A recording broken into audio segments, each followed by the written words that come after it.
Greetings. Today is Friday, November 10th, 2023, and it is Veterans Day observed. Tomorrow being Veterans Day, we would be remiss if we did not stop and thank all of the veterans and active duty members of the military. We certainly thank you for your service. That said, on our website, Hicks-Associates.com, we did just post an article specifically for active duty military members on some guidance in terms of what you might want to be thinking about in terms of retirement. So you can check that out at Hicks-Associates.com right here, latest from our blog. That's there for you. That said, give a quick update on the stock market.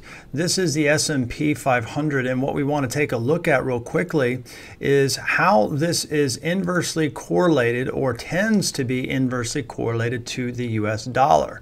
So again, this is the S&P 500, the black line being the 200-day moving average, and you can see we dropped below that moving average, but we have rallied, the S&P has rallied strongly back above it.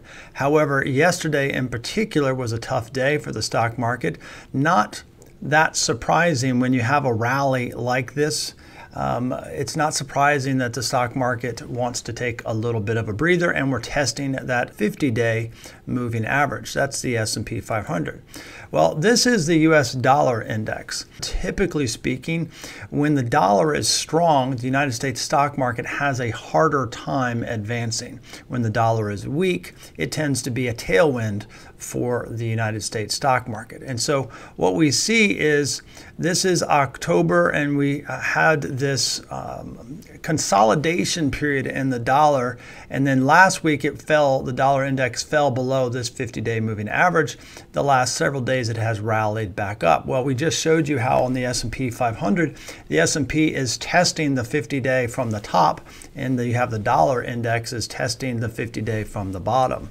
And if the US dollar is able to break through that 50-day moving average, then it stands to reason that the United States stock market might very well fall back through its 50-day moving average.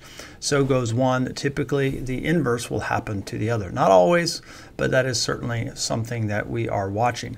Anyway, I hope that is helpful. Again, happy Veterans Day to all of the veterans out there. If there's anything we can do for you, whether you're active duty or retired already, by all means, feel free to reach out to you. We would be honored to serve you as you have served us and our nation so admirably. For the meantime, thanks for watching, and we'll talk to you again soon.